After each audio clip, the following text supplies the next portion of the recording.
প্রায় 2 থেকে 3 ঘন্টা স্নেহাকে বিয়ে ছাড়াই বাসর করলো রুদ্র। স্নেহা হাজারো কষ্ট করে নিজেকে বাঁচাতে পারলো না।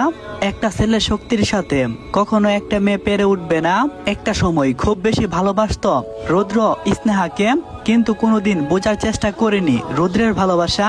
রুদ্রের ফোনে হঠাৎ স্নেহার বাবার ফোন আসতেই রুদ্র ফোন ধরল। অপর পাশ থেকে স্নেহার বাবা বলল, কুকুরের বাচ্চা, আমার মেয়ে কোথায় আর তুই আমার মেয়ের সাথে কি করছিস? রুদ্র ডেবিল মার্কা একটা হাসি দিয়ে বলল, শ্বশুর মশাই, আপনি রেগে যাচ্ছেন কেন? আমি আপনার একমাত্র জামাই হব আর নিজের বউর সাথে স্বামীরা যা করে তা আপনাকে কিভাবে বলি? স্নেহার বাবা বলল, তোকে দেখে নেব রাস্কেল। রুদ্র বলল, ওকে, খুব তাড়াতাড়ি আমি আপনার মেয়েকে নিয়ে আপনার সামনে হাজির হব শ্বশুর মশাই, আপনি চিন্তা করবেন না। যতটা কষ্ট আপনি আর আপনার মেয়ে আমাকে দিয়েছেন তার থেকে 1000 গুণ কষ্ট আমি আপনাদেরকে ফিরিয়ে দেব। বলেই ফোনটা কেটে দিল রুদ্র। স্নেহা বিছানায় বসে কান্না করেই যাচ্ছে। রুদ্র তখন স্নেহার কাছে গিয়ে বসলো আর বলল, একদম কান্না করবে না জান, তুমি জানো আমি তোমাকে কতটা ভালোবাসি, আর আজকে যা করছি তা তোমরা আমাকে বাধ্য করছো। স্নেহা বলল, তুই খুব খারাপ, বাবা ঠিক বলে, তোর মতো মানুষ জানোয়ার থেকেও খারাপ, আমি তোকে ছাড়বো না। রুদ্র বলল, তাই নাকি জান, আমিও তো চাই যেন তুমি আমাকে না ছাড়ো। তবে তুমি কি জানো যে আমি তোমাকে পাগলের মতো ভালোবাসতাম? তবে তোমার দেওয়া প্রতিটা কষ্ট আমাকে পাগল বানিয়ে ফেলছে। তোমাকে ভালোবাসার অপরাধে আমি আমার জীবনের সবকিছু হারিয়েছি আমার বাবাকে। জানো, তোমার প্রতি আমার যেমন ভালোবাসা আছে ঠিক তেমনি আছে ঘৃণা। মনে আছে তুমি একদিন আমাকে দর্শনকারী প্রমাণ করছিলে, কিন্তু আজ দেখো তুমি নিজেই একটা দোষিতা। কাল পরশু সবাই জানবে তুমি একজন দোষিতা, আফজাল খানের একমাত্র আদরের মেয়ে দোষিতা। এটা যখন সবাই জানবে তখন এই তোমাকে আর তোমার বাবাকে লোকে চিচি করবে, টিভি নিউজ সব জায়গাতে তোমার দর্শনের কাহিনী প্রচার হবে। রুদ্র যেন রাগে লাল হয়ে গেল কথাটি বলে। আর রুদ্রের কথা শুনে স্নেহা আরো জোরে জোরে চিৎকার করে কান্না করতে শুরু করলো। আর একটা চিৎকার দিয়ে বলল, চুপ করুন, আমি আর শুনতে পাচ্ছি না, আমাকে মেরে ফেলুন, তবুও আমার সাথে আর এরকম করবেন না। আমার পাপা মরে যাবে, তার সম্মানহানি হবে। রুদ্র তখন একটা তাচ্ছিলিক হাসি দিল আর বলল, এটাই তো আমার চাওয়া। তোমরা যেদিন আমার অসহায় পরিবারকে মিথ্যা অপবাদ দিয়েছিলে, আমার ছোট পরিবারকে বাড়িছাড়া করেছিলে, সেদিন আমাদের হাজারো আকুতি মিনতি তোমাদের মন গলাতে পারেনি। স্নেহা বলল, আমি সত্যি কিছুই জানতাম না, সত্যি বলছি আমি কোনো কিছুই জানতাম না। তখন রুদ্র স্নেহার চুলের মুঠি ধরে বলল, আর কত মিথ্যা বলবি তোরা, আর কত নাটক করবি তুই? আমার অপরাধ ছিল তোকে ভালোবাসা, তাই না? তবে শুনে রাখ, এই ভালোবাসার জন্য যে কষ্ট যন্ত্রণা আমি পেয়েছি তার থেকে 1000 গুণ আমি তোদের ফিরিয়ে দেব। স্নেহা বলল, জানোয়ার একটা, আমার শরীরটাই চেয়েছিস তুই একটা কাপুরুষ, তোর মতো মানুষের সাথে থাকার থেকে না থাকাই ভালো, আর তার থেকে মৃত্যুই উত্তম। রুদ্র বলল, একদম চুপ, আমার সাথেই থাকতে হবে তোকে বাকিটা জীবন, এই জানোয়ারকে তোর স্বামী হিসাবে গ্রহণ করতে হবে। স্নেহা বলল, আমি সুইসাইড করব, নিজেকে শেষ করে দেব, তবুও তোকে স্বামী হিসাবে মানবো না। রুদ্রের চোখ যেন লাল হয়ে আছে। রুদ্র স্নেহার চুলের মুঠি ধরে তার ঠোঁট লাগিয়ে দিল আর পাগলের মতো কিস করতে লাগলো। আজ রুদ্র মেতে উঠেছে নেশাগ্রস্তের মতো স্নেহাকে ব্যবহার করছে। ভালোবাসার মানুষের আর্তনাদ যেন আজ তার কান অব্দি পৌঁছাচ্ছে না। প্রায় 10 মিনিট পর স্নেহাকে ছাড়লো। তারপর শার্ট পরতে পরতে রুদ্র বলল, এমন কথা আর কখনো বলবা না জান। তুমি মনে রাখো, যদি নিজের সাথে কোনো খারাপ করার চেষ্টা করো তবে তার ফল হবে বড় ভয়ানক। আমি আগের সেই রুদ্র নেই যে তোমার ভালোবাসার জন্য পাগল হয়ে থাকবে, অন্ধের মতো তোমাকে ভালোবাসবে। আজও তোমাকে ভালোবাসি, তবে অন্ধের মতো না। স্নেহা কান্না করেই যাচ্ছে, চাদরটা শরীরের সাথে আটকে ধরে শক্ত করে। আজ যেন তার কান্না বাদ মানছে না। কিভাবে নিজেকে সামলাবে সে হারিয়েছে নিজের সম্মান, যা একটা মেয়ের কাছে সবচেয়ে দামি। প্রায় 30 মিনিট পর রুদ্র খাবার হাতে রুমে ঢুকলো। খাবার নিয়ে স্নেহার কাছে গিয়ে বসতেই স্নেহা নিজেকে আরো শক্ত করে গুটিয়ে নিল। রুদ্র বলল, ভয় পেও না, আমি আর এরকম কোনো কিছুই করব না। তোমাকে সেই কখন তুলে আনছি, এখনো তুমি খাবার খাওনি, আর অনেক দখল গিয়েছে তোমার উপর, তাই চুপচাপ খাবার খেয়ে নাও। স্নেহা কাপা কাপা ঠুটে বলল, আমাকে বাড়িতে দিয়ে আসুন, আমি এখানে থাকবো না, আমার খুব ব্যথা করছে, আমি বাড়ি যাব। তখন রুদ্র বলল, খাবারটা খেয়ে নাও, তোমাকে আমি বাড়িতে দিয়ে আসবো। রুদ্রের কথা শুনে স্নেহা একবার রুদ্রের দিকে করুণভাবে তাকালো, তারপর খাবারটা খাওয়া শুরু করলো, কারণ স্নেহা ভালো করেই জানে এখন রুদ্রের কথা না শুনলে হয়তো আবারও তার সাথে এরকমটা হবে, বাড়ি যাওয়া আর হবে না। খাবারটা মুখে দিতে স্নেহা আমার ঠোঁট জ্বলছে, এটা বলে স্নেহা তার ঠোঁটে হাত দিল। রুদ্র স্নেহার ঠোঁট থেকে ওর হাতটা সরিয়ে দেখলো অনেকটাই লাল হয়ে ফুলে গেছে। রাগের মাথায় রুদ্র স্নেহার এরকম অবস্থা করছে, কথাটা ভেবেই যেন বুকটা ফেটে যাচ্ছে। কি হয়েছে, খুব কষ্ট হচ্ছে? স্নেহাকে ধরে রুদ্র কথাটা বলে উঠলো। স্নেহা বলল, আপনি কি মানুষ? নিজে আমাকে এতটা কষ্ট দিয়ে আবার এত বড় ক্ষতি করে এখন জানতে চাচ্ছেন আমি ঠিক আছি কিনা? আপনি খুব খারাপ, আপনি কখনোই ভালো থাকতে পারবেন না, কখনোই না। রুদ্র বলল, অভিশাপ দিচ্ছ, ভালো থাকার দরকার নেই, তুমি কাছে থাকলে আমি এমনিতেই ভালো থাকবো। কথাটা বলে স্নেহার দিকে একটা ড্রেস ছুঁড়ে দিয়ে রুদ্র বলল, ড্রেসটা পরে নাও, তোমাকে বাড়িতে দিয়ে আসছি। আর একটা কথা, আমার কাছে আবারও তোমাকে ফিরে আসতে হবে।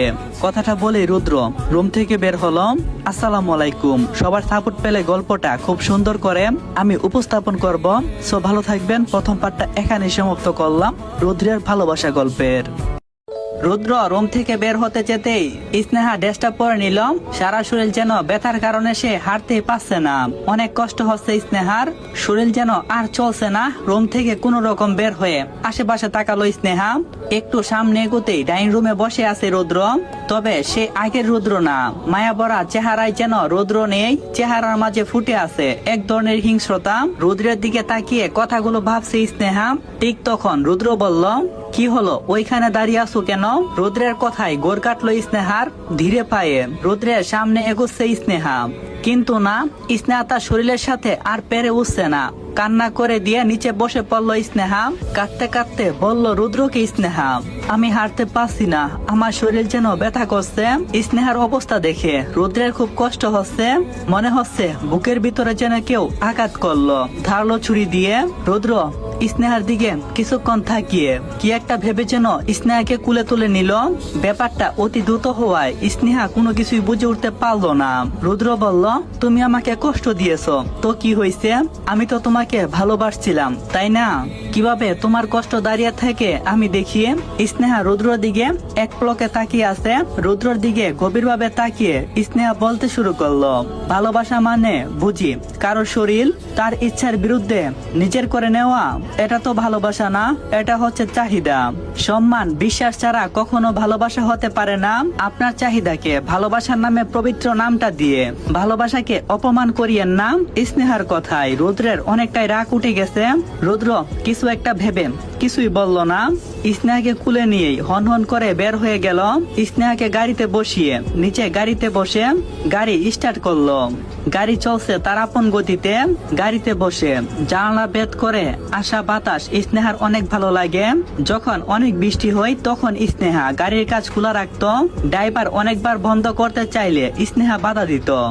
তবে আজ যেন সেই বাতাস তার কাছে ভালো লাগছে না। আনমনে বসে তার সাথে হয়ে যাওয়া ঘটনাগুলো যেন সে ভাবছে লুকিং গ্লাস দিয়ে। রুদ্র বারবার দেখছে স্নেহাকে, অনেক কান্না করে, যেন চোখ দুইটা ফুলিয়ে ফেলছে সে। এখনো যেন বিন্দু জল জমে আছে স্নেহার চোখে।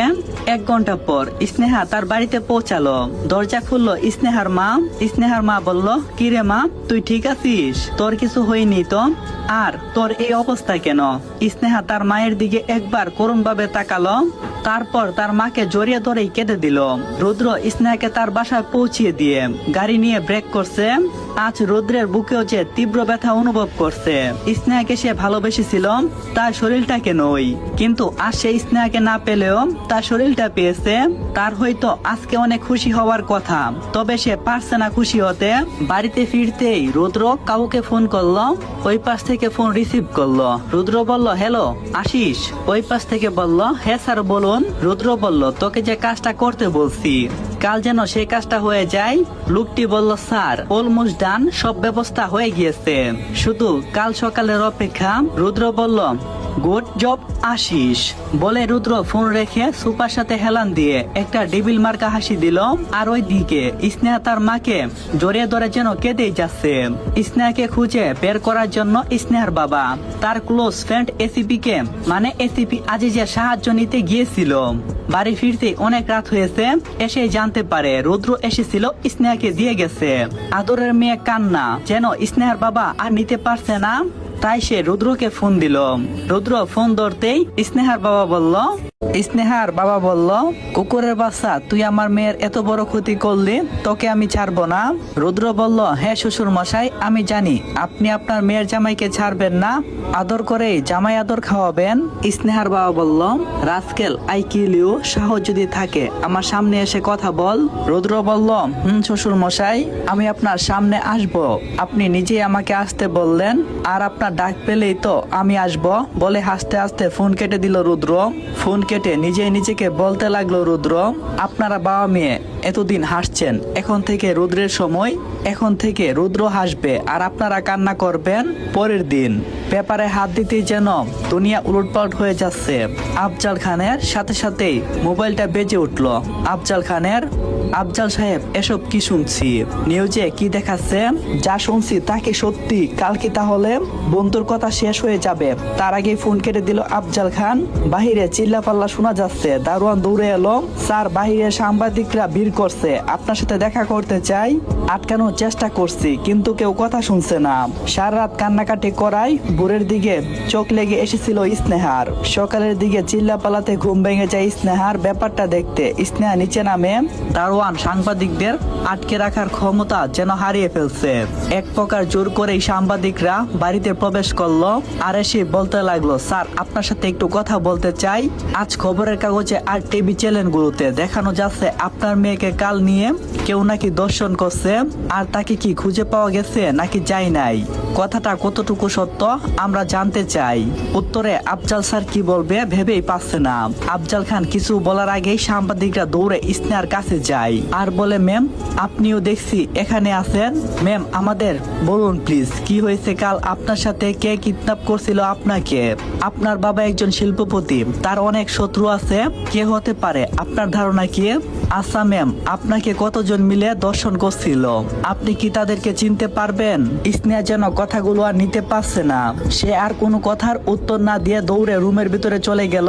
আর এদিকে আফজাল খান সবাইকে বোঝাতে চেষ্টা করছে যে এমন কিছুই হয়নি, এসব মিথ্যা। কিন্তু স্নেহার হাত বা পা বাঁধার একটা পিক যে সোশ্যাল মিডিয়াতে ভাইরাল হয়ে গেছে, সাথে টিভি নিউজে দেখানো হচ্ছে, তাই কেউ আফজাল খানের কথা বিশ্বাস করছে না। আফজাল খান কাউকে উত্তর না দিয়ে নিজের রুমে চলে গেল, কারণ সে জানে এই বিপদ থেকে তার মেয়েকে স্নেহাকে এই ঘৃণিত অপবাদ থেকে একজন বাঁচাতে পারবে। তাই নিজের রাগকে কন্ট্রোল করলো আর ফোনটা হাতে নিয়ে কল করলো। আফজাল সাহেব বলল, হ্যালো। ওই পাশ থেকে রুদ্র বলল, হ্যালো শ্বশুর মশাই, আমি জানতাম আপনি আমাকে ফোন করবেন, তা বলুন আপনাকে আমি কিভাবে সাহায্য করতে পারি। আফজাল সাহেব বলল, আমার মেয়েটার সম্মান নিয়ে টানাটানি চলছে, তোমায় হাত জোর করছি, তুমি ওকে বাঁচাও, আর নয়তো সুইসাইড করা ছাড়া আমার মেয়েটার আর কোনো গতি থাকবে না। রুদ্র তখন একটা তাচ্ছিলিক হাসি দিল আর বলল, রুদ্র বিনামূল্যে কোনো কাজ করে না, আমি আপনার মেয়ের সম্মান বাঁচাতে পারি, তার বদলে আমি কি পাবো?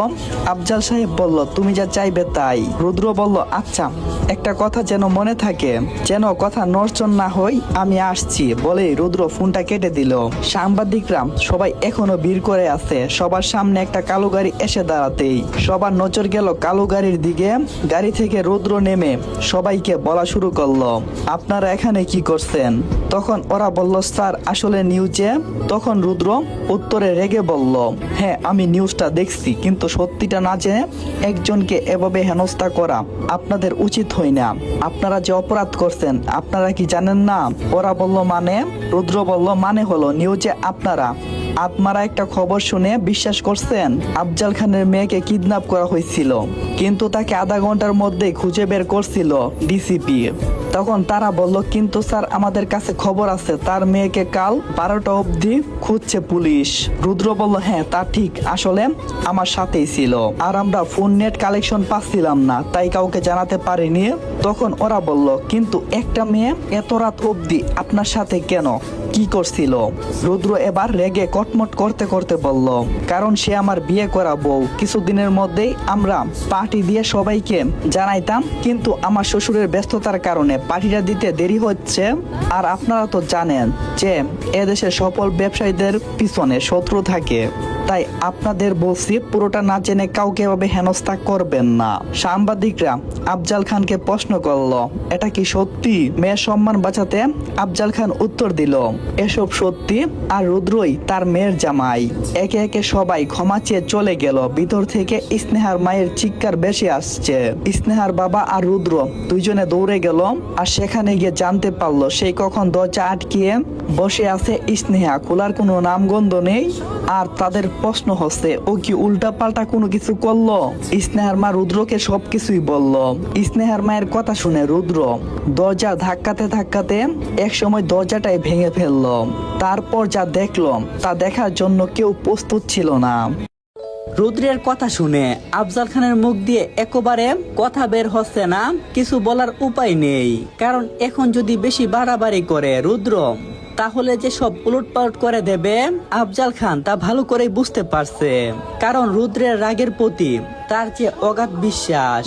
রুদ্র স্নেহার বাবাকে এই কথাগুলো বলে আবারও স্নেহার কাছে গেল।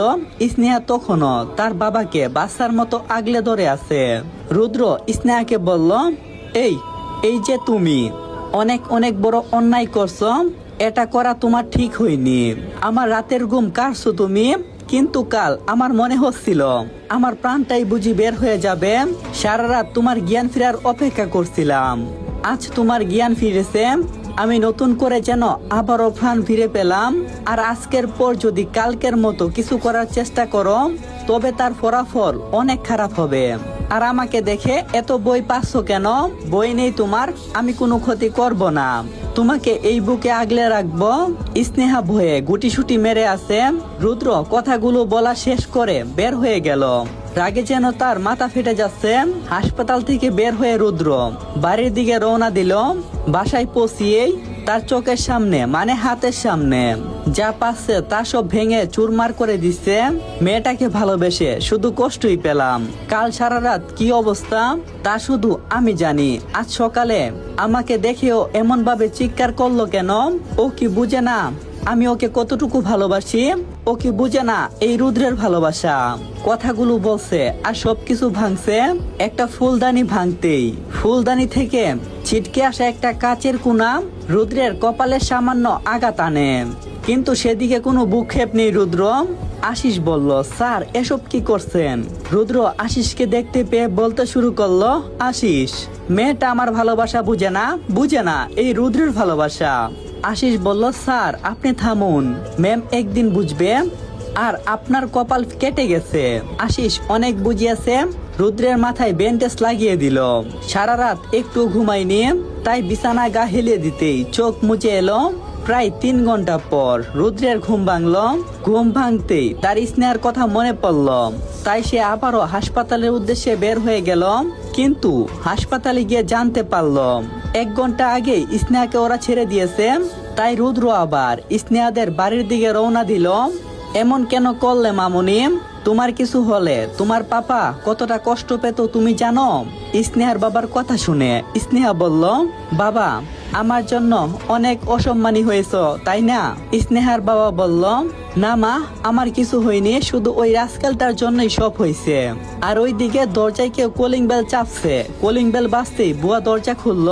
রুদ্র তখন সুজা স্নেহার রুমে চলে গেল। রুদ্রকে দেখে স্নেহা আগের মতো ভয়ে চুপসে গেল। স্নেহার বাবা কিছু বলতে যাবে ঠিক তখনই রুদ্রের সকালের কথা মনে পড়লো তার। রুদ্র বলল, আপনারা একটু বের হয়ে যান, আমি আপনার মেয়ের সাথে একটু আলাদা সময় কাটাতে চাই। আশরাফ খানের ইচ্ছা করছে রুদ্রকে 2টা ঢাটিয়া চর মারতে। কত বড় বেয়াদব হলে কেউ কারো বাবা মার সামনে মেয়ের সাথে আলাদা সময় কাটাতে চায় এই কথাটা বলতে পারে? স্নেহার মা বলল, কিন্তু ও তো তোমাকে দেখলেই বই পায়। রুদ্র বলল, আপনারা চিন্তা করবেন না, আজ ওর সব বই আমি কাটিয়ে দেব। চিন্তা করবেন না, সারা জীবন আমার সাথে ওকে কাটাতে হবে। এখন বই পাইলে ভবিষ্যতে কেমনে থাকবে? কেউ কোনো কথা বাড়ালো না। স্নেহার বাবা মা বের হয়ে গেল। স্নেহার বাবা মা বের হয়ে যেতেই রুদ্র স্নেহার পাশে গিয়ে বসলো। বালিশ আঁকড়ে ধরে গুটি সুরি মেরে বসে আছে স্নেহা। রুদ্র বলল, কেমন লাগছে তোমার? ব্যথা আছে? স্নেহা চুপ করে আছে। রুদ্র বলল, জান প্লিজ কথা বলো, এভাবে চুপ করে থেকো না। কাল কেন এমনটা করলে? যদি তোমার কিছু হয়ে যেত? স্নেহা বলল, আমার কিছু হলে আপনার কি? বের হয়ে যান এখান থেকে। রুদ্র বলল, আমি যেতে আসিনি। রুদ্র স্নেহার আরো কাছে আসলো। স্নেহা বলল, আপনি আমার কাছে আসবেন না। রুদ্র বলল, স্নেহা আমার কথাটা শোনো।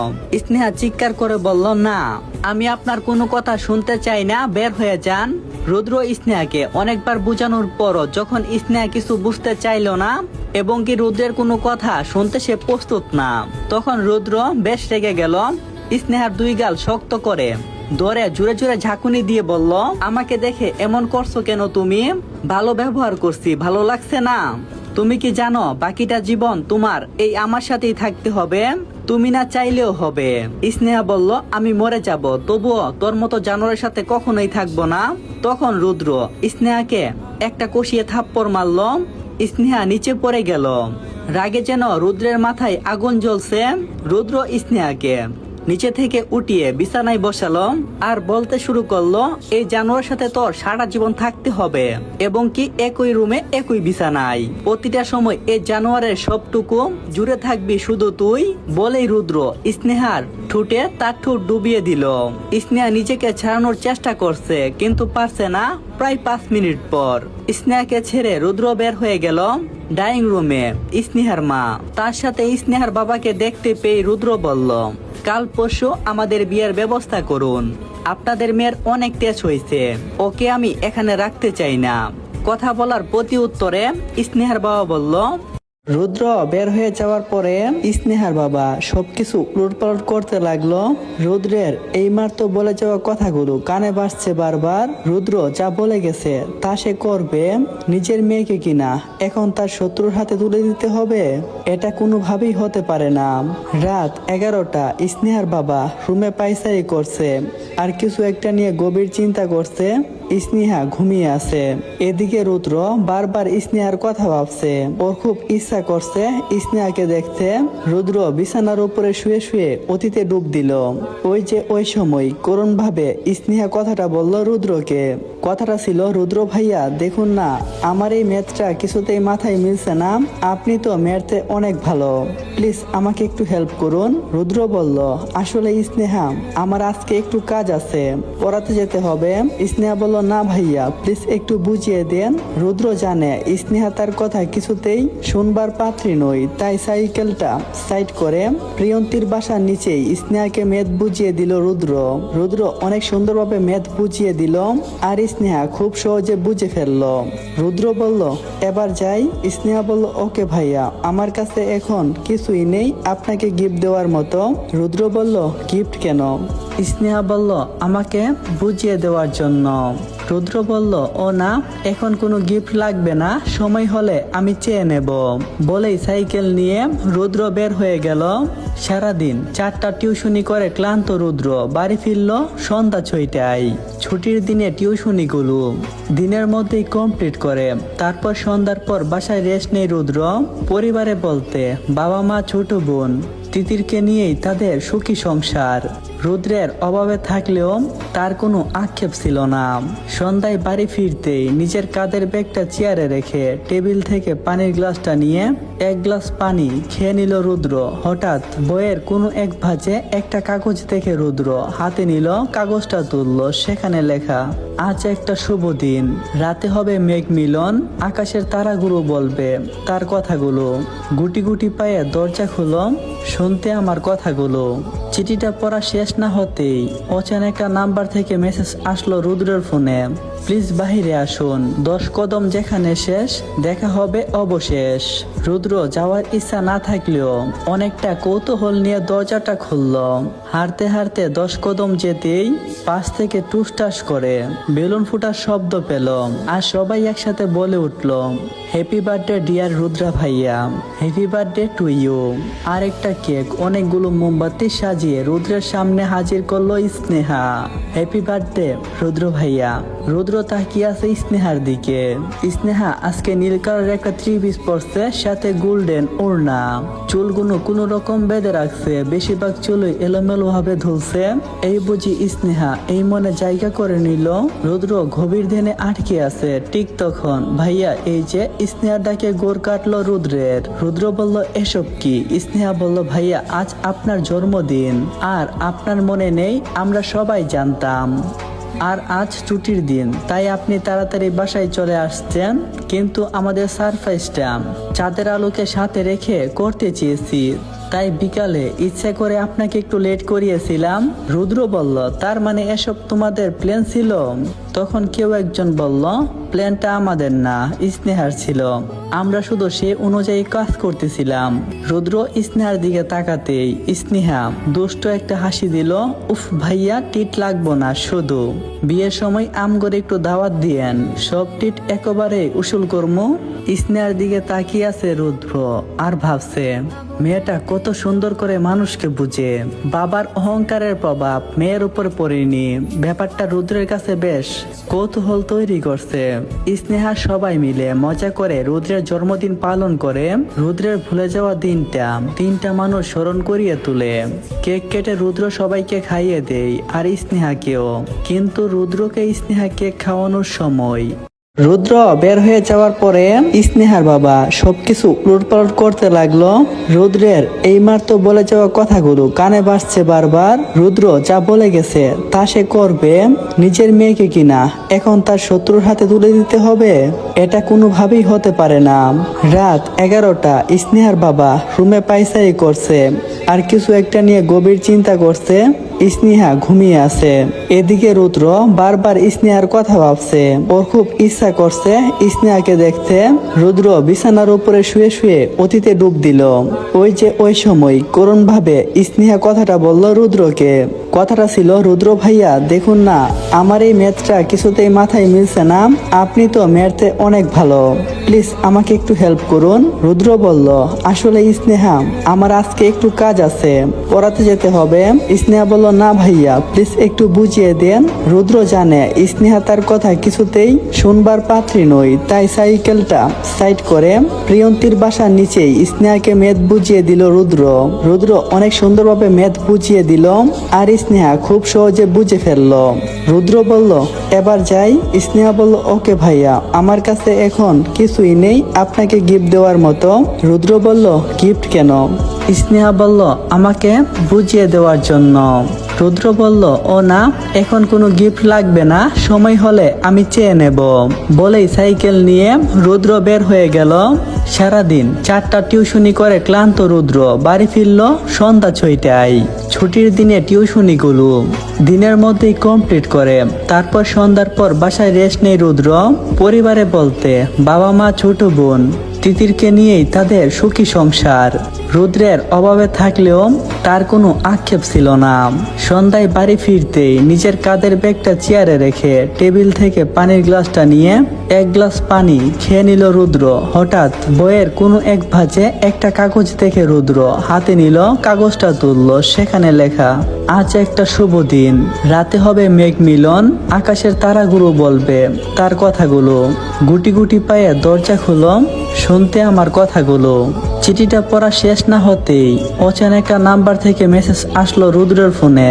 প্লিজ বাহিরে আসুন, 10 কদম যেখানে শেষ দেখা হবে অবশেষ। রুদ্র যাওয়ার ইচ্ছা না থাকলেও অনেকটা কৌতূহল নিয়ে দরজাটা খুলল। হাঁটতে হাঁটতে 10 কদম যেতেই পাশ থেকে টুসটাস করে বেলুন ফুটার শব্দ পেল, আর সবাই একসাথে বলে উঠল হ্যাপি বার্থডে ডিয়ার রুদ্রা ভাইয়া, হ্যাপি বার্থডে টু ইউ। আর একটা কেক অনেকগুলো মোমবাতি সাজিয়ে রুদ্রের সামনে হাজির করলো স্নেহা। হ্যাপি বার্থডে রুদ্র ভাইয়া। রুদ্র তাকিয়ে আছে স্নেহার দিকে। স্নেহা আজকে নীল কালারের একটা থ্রি পিস পরছে, সাথে গোল্ডেন ওড়না। চুলগুলো কোনো রকম বেঁধে রাখছে, বেশিরভাগ চুলই এলোমেলো ভাবে ধুলছে। এই বুঝি স্নেহা এই মনে জায়গা করে নিল। রুদ্র গভীর ধ্যানে আটকে আছে। ঠিক তখন ভাইয়া এই যে স্নেহার ডাকে গোর কাটলো রুদ্রের। রুদ্র বলল এসব কি? স্নেহা বলল ভাইয়া আজ আপনার জন্মদিন, আর আপনার মনে নেই? আমরা সবাই জানতাম। আর আজ ছুটির দিন, তাই আপনি তাড়াতাড়ি বাসায় চলে আসছেন। কিন্তু আমাদের সারপ্রাইজটা চাঁদের আলোকে সাথে রেখে করতে চেয়েছি, তাই বিকালে ইচ্ছে করে আপনাকে একটু লেট করিয়েছিলাম। রুদ্র বলল, তার মানে এসব তোমাদের প্ল্যান ছিল?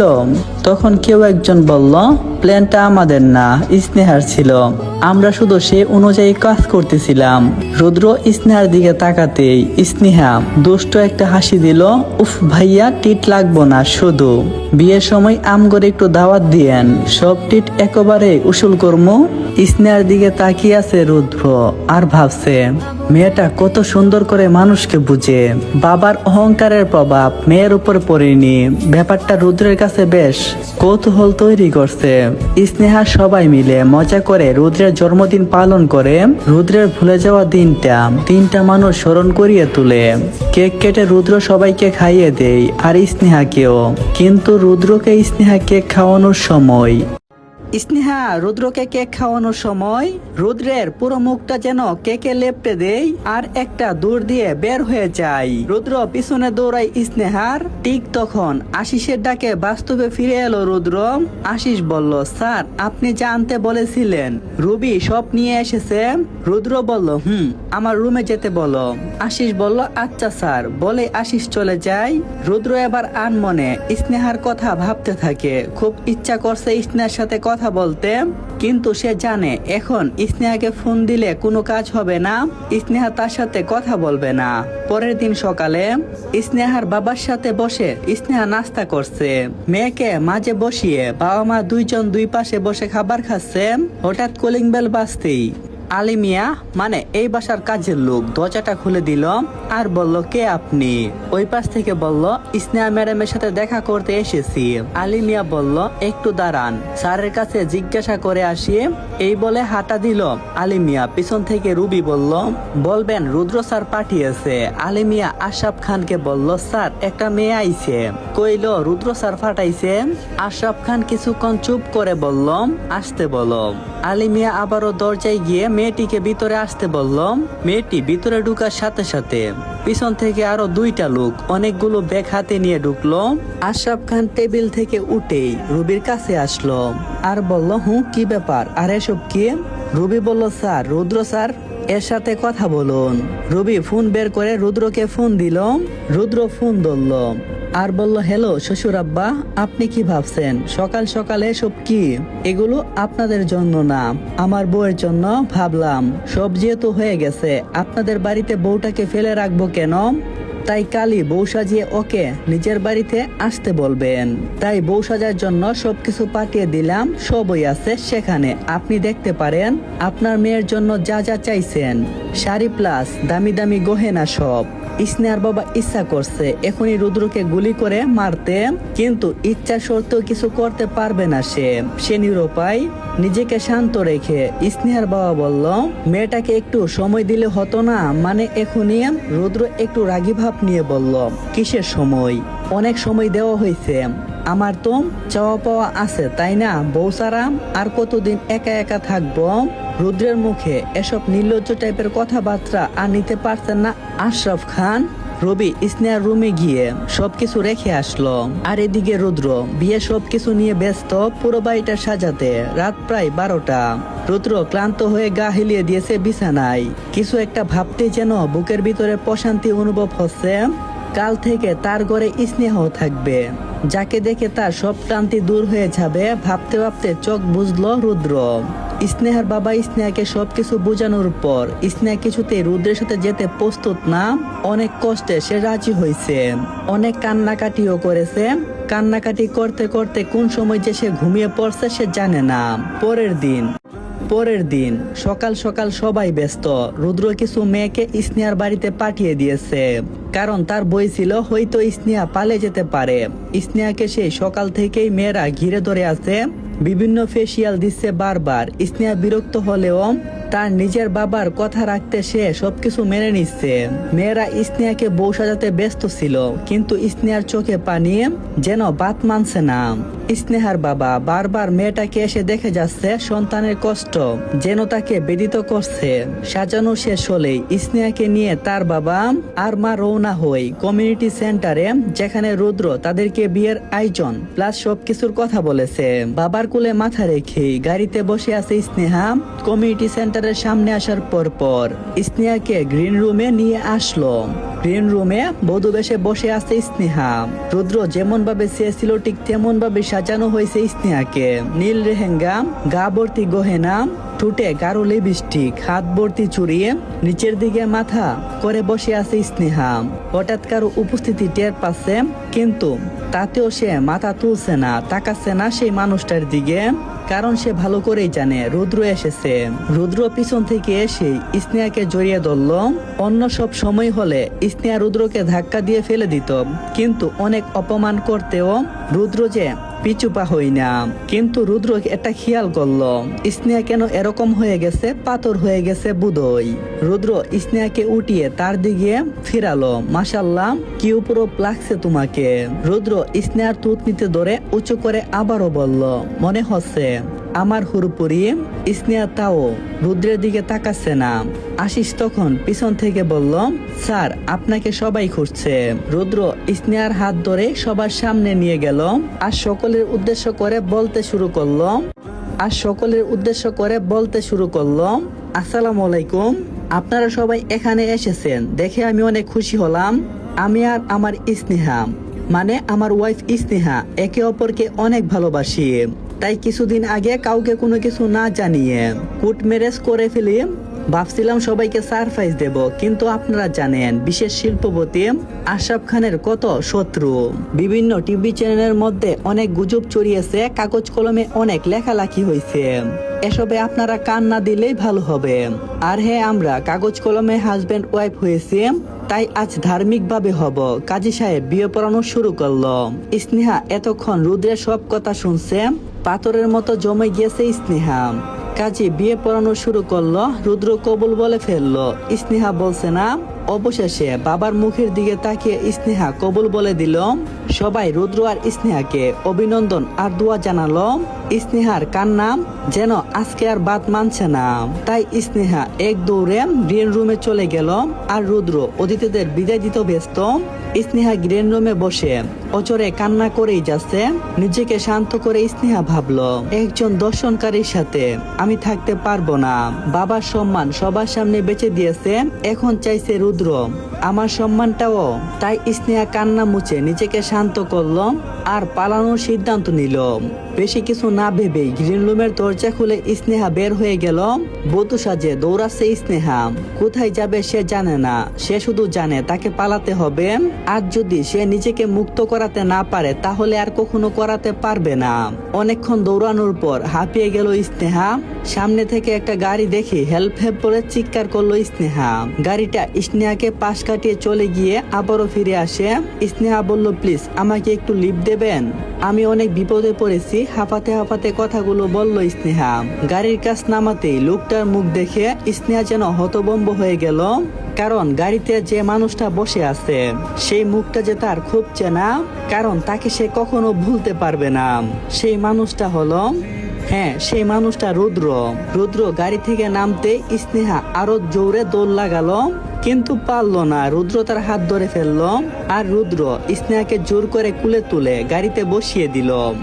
আর ওরা একটা রুমে এলোমেলো ভাবে বিছানায় বসে আছে স্নেহা। রুদ্র স্নেহাকে আনার সময় পালানোর অনেক চেষ্টা করছে, অনেক জোরাজুরি করছে। স্নেহাকে আনার পর জোর করে রুমে বসিয়ে দিয়ে গেছে রুদ্র। আর স্নেহা রুমে বসে বসে রাগে গজগজ করছে, যেন এই রুদ্রকে এখন সামনে পেলেই চিবিয়ে খাবে। দরজা খোলার শব্দ শুনলেই স্নেহা তাকালো, দেখলো রুদ্র এসেছে।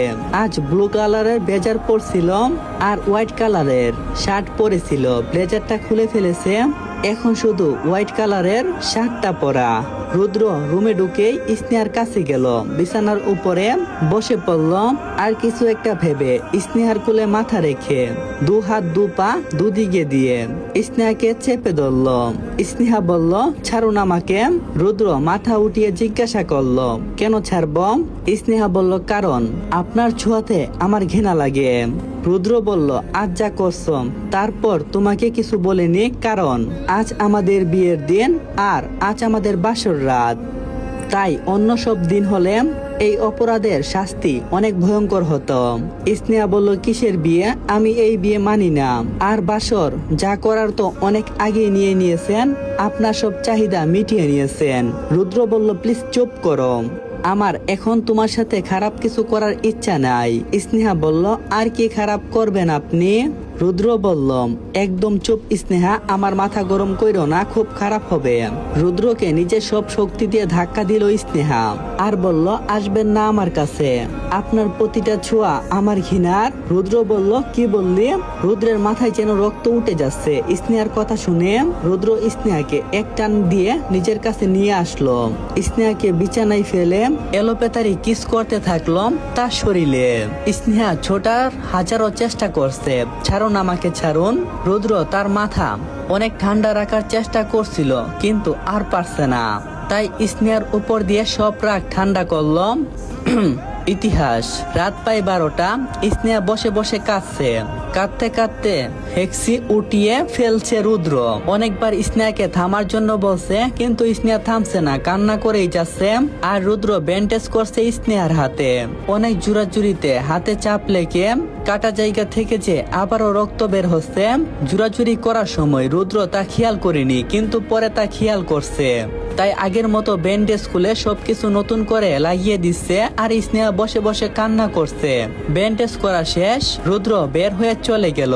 একটু পর ফিরে এলো এক গ্লাস জুস নিয়ে আর স্নেহার দিকে এগিয়ে দিয়ে বলল, স্নেহা এটা খেয়ে নাও। স্নেহা কেঁদেই চলছে। রুদ্র একটু বিরক্ত হয়ে বলল, আমি তোমাকে কিছু বলছি। স্নেহা কাপা কাপা হাতে গ্লাসটা হাতে নিয়ে একবারে পুরোটা খেয়ে নিল। আর রুদ্র স্নেহার কাছ থেকে গ্লাসটা নিয়ে টেবিলে রাখলো।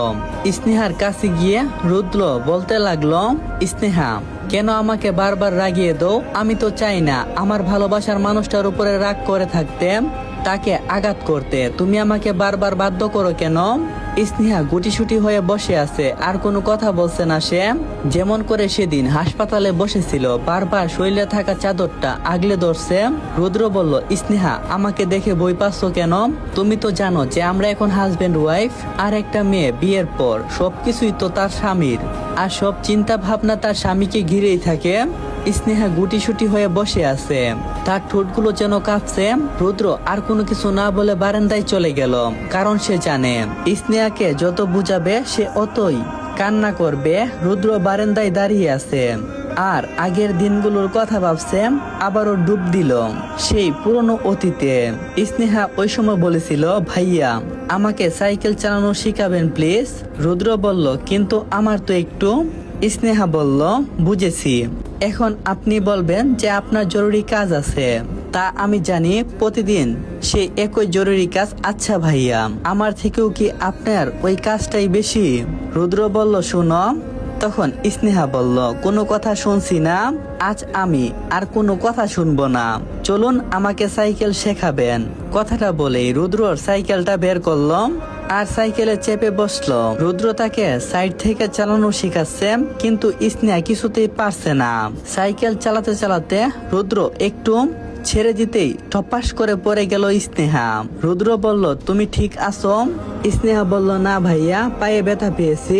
রুদ্র স্নেহাকে ধরে উঠাতে যাবে, ঠিক তখনই স্নেহা রুদ্রের শার্ট আঁকড়ে ধরে ব্যথায় কান্না করে দিয়েছিল। একটুখানি ব্যথা সয়ে নেওয়ার যে ক্ষমতা নেই স্নেহার, কিন্তু এই স্নেহাই একদিন রুদ্রকে ব্যথার আঘাতে শেষ করে দিয়েছিল। এসব ভাবতে ভাবতেই রুমের দিকে পা বাড়ালো রুদ্র।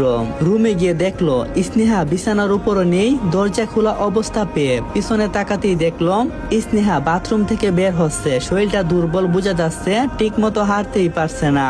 রুদ্র স্নেহার কাছে গিয়ে ওকে কুলে তুলে নিল, কিন্তু স্নেহা এখন আর রাগ দেখাচ্ছে না।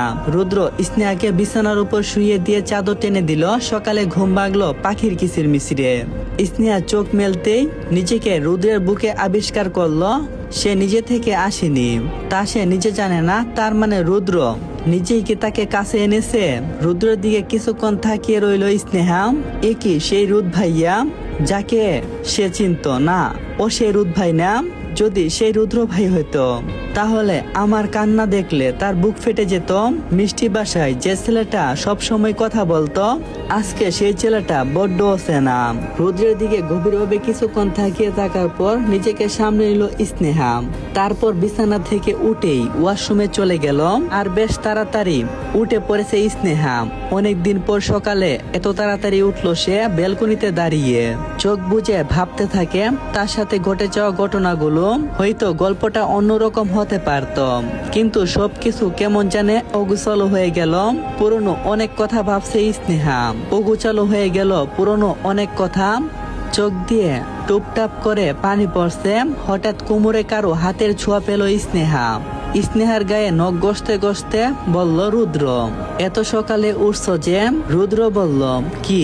কথাটা বলে রুদ্র স্নেহার গায়ে মুখ লুকিয়ে দিল। তখন স্নেহা বলতে শুরু করলো, বিয়ের পর মেয়েদের একটাই বাড়ি থাকে, সেটা হচ্ছে স্বামীর বাড়ি।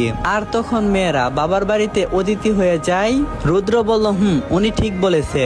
তখন স্নেহা বলল, কিন্তু আপনি বলতে পারবেন আমি কোন বাড়িতে আছি? স্নেহার প্রশ্ন শুনে রুদ্র যেন থমকে গেল। রুদ্র বলল, মানে তুমি তোমার স্বামীর বাড়িতে আছো যার সাথে তোমার বিয়ে হয়েছে? স্নেহা বলল, না, আমি সেই লোকটার বাড়িতে আছি যে আমাকে ঠকিয়েছে। আমি সেই লোকটার বাসায় আছি যে আমার প্রতিটা নিঃশ্বাসকে কষ্ট পূর্ণ করে দিয়েছে। স্নেহার কথাগুলো তার বুকে বাজছে তীরের মতো, কিন্তু এতটুকু শান্তি পাচ্ছে যে রুদ্র এখন স্নেহার সাথেই আছে। রুদ্র স্নেহাকে তার দিকে ফেরালো। স্নেহার কাপা কাপা টুটে আঙ্গুল ছুঁয়ে দিল আর বলতে শুরু করলাম, আজ তোমার এমন মনে হচ্ছে কই 2 বছর আগে তো এই খারাপ মানুষটার জন্য কত রাত অপেক্ষা করে পার করতে, কত শত প্রেমের কবিতা লিখতে, তখন এই খারাপ মানুষটাকে নিয়ে হাজারো স্বপ্ন বুনতে, তবে আজ কেন নিতে পারছো না? তখন স্নেহা বলল, কারণ সেই মানুষটা আমাকে 2 বছর আগে ধোঁকা দিয়েছে, আর এখনো দিচ্ছে, আর বাকিটা জীবনও দিবে। স্নেহার চোখ যেন পানিতে টলমল করছে। রুদ্র বলল, আর কত স্নেহা? আমাকে এভাবে ভুল বুঝে কষ্ট আর কত দেবে? জীবনে অনেক কিছু হারিয়ে ফেলছি। তুমি কি মনে করো সেদিন দোষটা শুধু আমার একারই ছিল? হ্যাঁ, আমার দোষ ছিল, কারণ আমি অন্য কারো ফাঁদে পড়ছিলাম। কিন্তু তারপর তোমার বাবা আমার সাথে আর আমার পরিবারের সাথে যা করছে, তারপরও বলছো তোমার সাথে আমি কি করছি আর আমার অপরাধ? মনে রেখো, আমার তোমাকে পাওয়া হয়ে গিয়েছে। এখন আমার একটাই টার্গেট, তোমার বাবা আশরাফ খানের সবকিছু মাটিতে মিশিয়ে দেওয়া। স্নেহা তখন একটা তাচ্ছিলিক হাসি দিয়ে বলতে লাগলো, আপনি আমাকে পেয়েছেন না, আপনি আমাকে পাননি। আপনি শুধু পেয়েছেন আমার শরীরটা, আর টাকা হলে হাজারো শরীর পাওয়া যেত। তখন রুদ্র স্নেহার গালটা শক্ত করে ধরলাম আর বলল, একদম চুপ, আর কোনো কথা বলবি না। তোর শরীর পেয়েছি মানে তোকেও পাবো, আর তোর সবকিছুই আমার। আমি তোকে ভালোবাসি, আর তাই ভেবে বসিস না যে আগে সবকিছু আমি ভুলে গেছি। আমার সব মনে আছে। রাগে কটমট করতে করতে কথাটি বলল রুদ্র। স্নেহা বলল, আপনি আমাকে একবারও জিজ্ঞাসা করলেন না যে আমি খাবার খাইছি কিনা, আমার শরীরের কি অবস্থা, তা জানার ইচ্ছে আপনার জাগেনি। আপনি ব্যস্ত ছিলেন আপনার খিদে মেটাতে। হ্যাঁ, স্নেহা তো সত্যি বলতেছে। সত্যি বলতে রুদ্র একবারও স্নেহাকে এসব সম্পর্কে কোনো কিছুই বলেনি। রুদ্র থেকে ছাড়া পেতেই স্নেহা চলে গেল ওর রুম থেকে। সিঁড়ি বেয়ে নিচে নামতেই স্নেহা দেখতে পেল সামনে বুয়া, বয়স তার 40 হবে। তখন স্নেহাকে বলল, মা, আপনি রুদ্রের বাবার বউ? আনমনে কিছুক্ষণ তাকিয়ে স্নেহা জিজ্ঞাসা করলো, আপনি জানলেন কিভাবে? তখন বুয়া বলল, আমি জানবো না, আমারে তো 2 দিন আগে আনছে আপনার দেখাশোনা করার জন্য। স্নেহা বলল, ও খালা, আমার খিদে পেয়েছে, আপনার সাথে পরিচয় একটু পরে হবেও, আগে আমাকে কোনো কিছু খেতে দেন। তখন উনি বলল, আচ্ছা মা, আপনি একটু বসুন, আমি এখনই খাবার দিতেছি।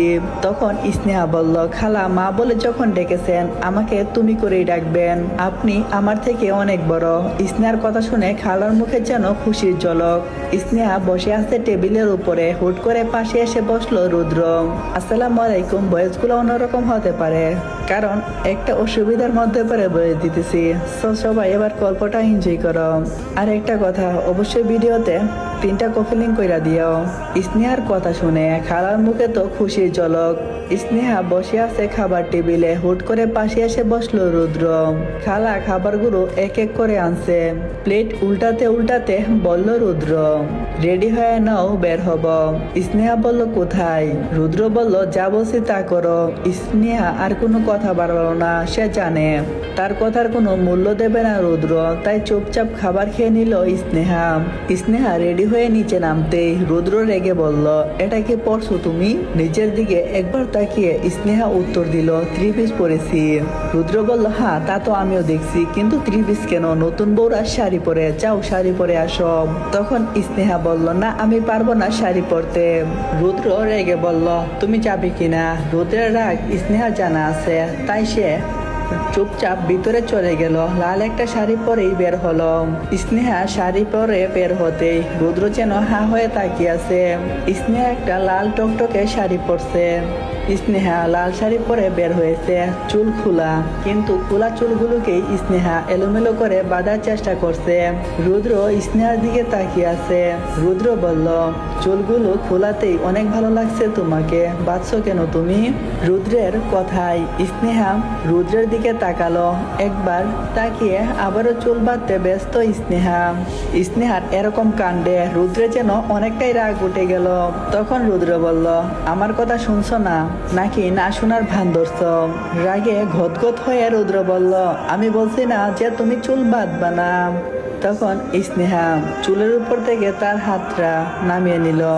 স্নেহা কেন জানি রুদ্রের সাথে কথা বাড়াতে ইচ্ছা করছে না, তাই চুপ করেই রইল। তখন রুদ্র বলল, এখন থেকে আমি যেভাবে চলতে বলবো তোমাকে সেভাবেই চলতে হবে, সেটা তুমি চাও আর না চাও। বলেই রুদ্র স্নেহার হাত ধরে নিয়ে গেল গাড়ির কাছে। স্নেহাকে গাড়িতে বসে নিচে উঠে পড়লো গাড়িতে। স্নেহার কাছে কেমন জানি লাগছে সবকিছু। মনে হচ্ছে এই জীবনের কোনো মানে নেই, সে কারো হাতের পুতুল হয়ে গেছে। সেই পুতুলকে যেভাবে নাচাবে পুতুলটা সেভাবেই নাচবে। অনেকক্ষণ পর রুদ্র স্নেহা একটা বাড়িতে এসে পৌঁছালো। বাড়িটা বেশ বড়, আশেপাশে ফুল গাছ আর সাইডে একটা দোলনা। যেমন বাড়িটা স্নেহা চাইতো। কলিং বেল বাজাতেই একটা মেয়ে দরজা খুললো। মেয়েটা দরজা খুলে রুদ্রকে দেখেই বলল,